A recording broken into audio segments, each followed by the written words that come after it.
Qu'est-ce que The Voice vous apporte en tant que coach? Donc les candidats, bon voilà, vous les formez, tout ça, mais vous, qu'est-ce que ça vous donne? Moi, qu'est-ce que ça m'a apporté? Ça m'a apporté, comment dire, j'ai découvert des vrais collègues de travail. Moi,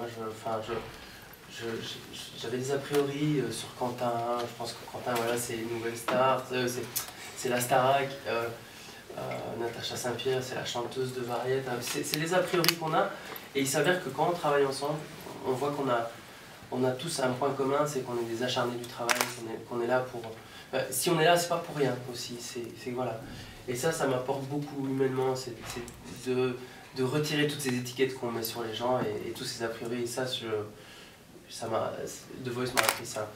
Maintenant, ça m'apporte énormément, je pense que des vitrines comme celle-là, où on peut rencontrer des nouveaux talents, il y en a nulle part.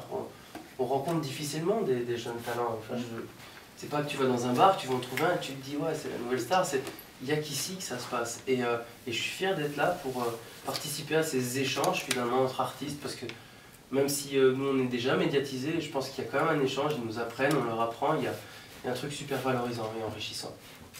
Pour ma part, je dirais que comme on ne dénature absolument pas les talents dans leurs envies, dans leurs styles musicaux, moi ça m'apprend des choses en les regardant. Je ne suis pas une vieille chanteuse non plus, hein, écrivez pas la vieille chanteuse a dit, mais à force de faire plusieurs années ce métier-là, des fois on perd un peu de la magie. Et de voir ces talents-là, tout neufs, avec leurs rêves, leurs idées, leur style bien à eux, ils me redonnent de cette magie-là. Et depuis que je côtoie mes jeunes talents, et que je côtoie mes collègues aussi, qui sont des gens, je ne dis pas ça parce qu'ils sont là, je ne dis pas ça parce que tu es là, mais ils sont vraiment géniaux et ça redonne une vraie dynamique à mes envies musicales à moi. C'est très intéressant. Si je peux embrayer justement sur ça, ne pas dénaturer le chanteur. Comment faites-vous pour choisir la chanson qui va interpréter avec toute cette tripes, tout son cœur, pour mettre les chances de votre côté? La première fois que je les ai rencontrés, j'avais amené avec moi ma fameuse tablette Samsung que j'avais remplie de chansons. Et je leur ai fait écouter chanson par-dessus chanson par-dessus chanson. Et là, ils me disaient, ouais, celle-là je l'aime, celle-là je l'aime pas, celle-là je l'aime, celle-là je l'aime pas.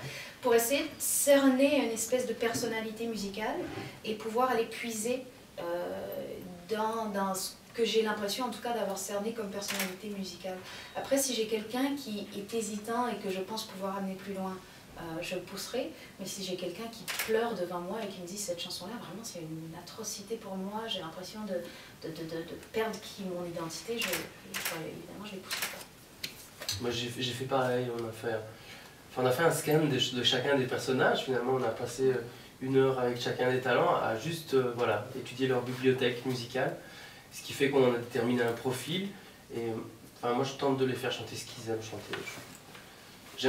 Je me mets à leur place, moi 18 ans, me retrouver devant 17 caméras, 500 personnes et 600 000 personnes à leur maison, me retrouver là et chanter un truc que j'aime pas chanter, je m'en fais en courant. Je le ferai pas. Déjà je le ferai pas même avec un titre que je sais chanter, mais là en difficulté ça doit être inconcevable.